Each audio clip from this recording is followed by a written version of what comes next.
Hi friends, అందరికీ నమస్కారం. ఈరోజు మన టాపిక్ ఏంటంటే ఒక ప్రిస్క్రిప్షన్ రివ్యూ తెలుసుకుందాం. అంటే ఒక 3 years ఓల్డ్ బేబీకి కోల్డ్, కఫ్, ఫీవర్, మ్యూకస్ అంటే నంజు ఏర్పడింది.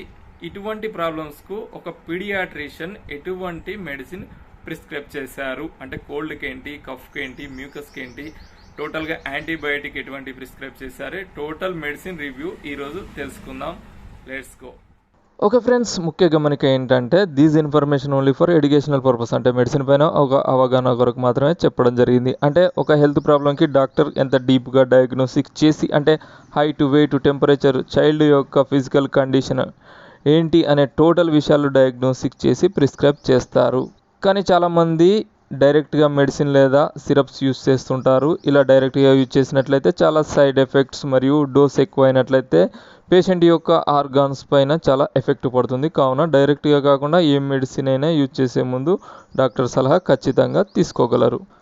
టాపిక్లోకి వెళ్తే ప్రిస్క్రిప్షన్లో 3 years బేబీ వెయిట్ వచ్చేసి 12.9 kgs, టెంపరేచర్ 100 Fahrenheit, హైట్ వచ్చేసి 83 centimeters అంటే 3 kgs 100 Fahrenheit 83 centimeters ఉన్న 3 years బేబీకి కోల్డ్, కఫ్, ఫీవర్ 2 days నుండి ఉంది అని మెన్షన్ చేశారు.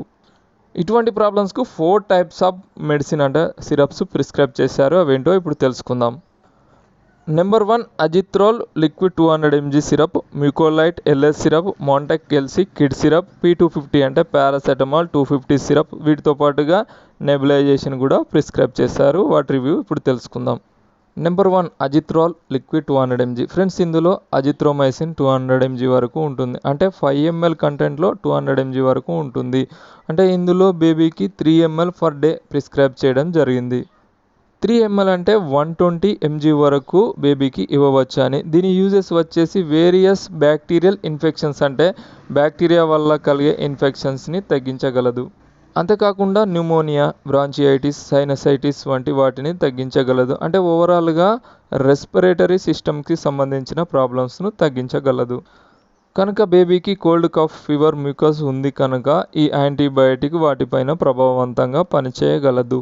నెక్స్ట్ వచ్చేసి మ్యూకోలైట్ ఎల్ఎస్ సిరప్. ఈ సిరప్ అనేది ముఖ్యంగా కఫ్ అండ్ మ్యూకస్ అంటే దగ్గు మరియు నంజును తగ్గించగలదు. మ్యూకస్ను తగ్గించడం వల్ల శ్వాసనాళాల్లోని మజిల్స్ రిలాక్స్ అయ్యి శ్వాసక్రియ సక్రమంగా జరిగేలాగా చేస్తుంది. ఓవరాల్గా నంజు మరియు కఫ్ను కంట్రోల్ చేయగలదు. దీనిని 3 ml చొప్పున డైలీ థ్రైస్ అంటే 3 times వరకు ప్రిస్క్రైబ్ చేయడం జరిగింది. నెక్స్ట్ వచ్చేసి మాంటెక్ ఎల్సి కిడ్. దీని యొక్క యూజెస్ వచ్చేసి ఇందులో లివోసిట్రజిన్ మరియు మొంటెలికాస్ట్ ఉండడం వల్ల ఇది కోల్డ్ అంటే బ్లాక్డ్ ఆర్ రన్నీ నోస్ అంటే ముక్కు బ్లాక్ అవ్వడం, ముక్కు నుండి చీమిడి రావడం, స్నీజింగ్, వాటర్ ఐస్ను కంట్రోల్ చేయగలదు.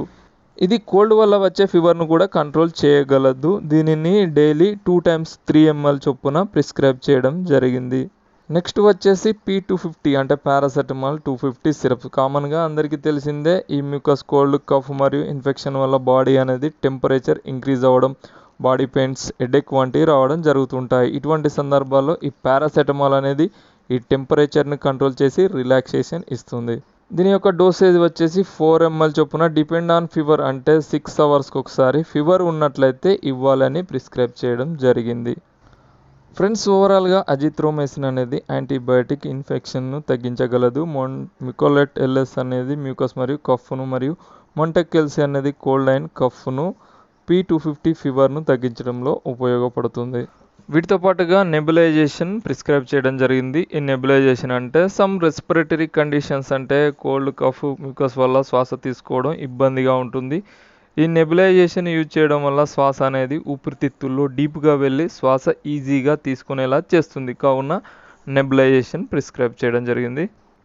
ఫ్రెండ్స్, ఇలా డాక్టర్తో డయాగ్నోసిస్ చేయించుకొని మెడిసిన్ యూజ్ చేయడం వల్ల 3 years బేబీకి 4 daysలో క్యూర్ అయింది. చాలామంది పేరెంట్స్ డైరెక్ట్గా ఏ cough syrup or cold or fever syrup వాడుతుంటారు.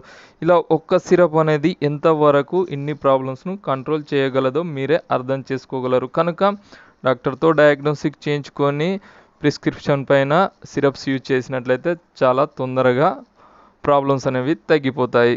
ఓకే ఫ్రెండ్స్, నా సలహా ఏంటంటే ఏ మెడిసిన్ అయినా కానీ ఏ సిరప్స్కి అయినా యూజ్ చేసే ముందు మ్యానుఫ్యాక్చరింగ్ డేట్, ఎక్స్పైరీ డేట్ మరియు సరైన స్టోరేజ్లో ఉందా లేదా ప్యాకింగ్ కరెక్ట్గా ఉందో చెక్ చేసుకోగలరు. ఫ్రెండ్స్, ఈ ఇన్ఫర్మేషన్ అనేది ఒక ఎడ్యుకేషన్ పర్పస్నే చూడగలరు, డైరెక్ట్గా యూజ్ చేయకండి, డాక్టర్ సలహా తీసుకోగలరు. మీకు ఈ వీడియో నచ్చినట్లయితే లైక్ చేయగలరు, షేర్ చేయగలరు, మా ఛానల్ను సబ్స్క్రైబ్ చేసుకోగలరు. Thank you for watching my videos. This is Thiru the pharmacist signing of.